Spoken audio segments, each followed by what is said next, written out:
Hi. Hi. അപ്പോൾ welcome to our YouTube channel. ഞങ്ങൾ ഇന്ന് രാവിലെ എന്തൊക്കെ കഴിച്ചു എന്ന് ഒരു വീഡിയോ എടുക്കാൻ ഓർത്തു. അപ്പം നമുക്ക് വീഡിയോയിലോട്ട് പോകാം. പുട്ട് വെച്ചു, അത് കഴിഞ്ഞിട്ട് നല്ല പപ്പടം വെച്ചു. പിന്നെ പുട്ടും പപ്പടം ആകുമ്പോൾ പിന്നെ പയറും കൂടി വേണമല്ലോ, അപ്പോൾ പയറും വെച്ചു. അതിനുശേഷം ഒരു മുട്ടയും പിന്നെ കുറച്ച് ബീഫും. അപ്പം ഇതാണ് ഞങ്ങളുടെ രാവിലത്തെ ബ്രേക്ക്ഫാസ്റ്റ് എന്ന് പറയുന്നത്.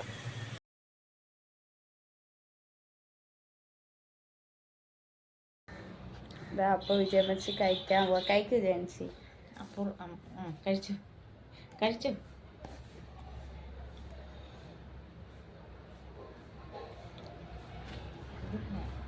നീ പറ.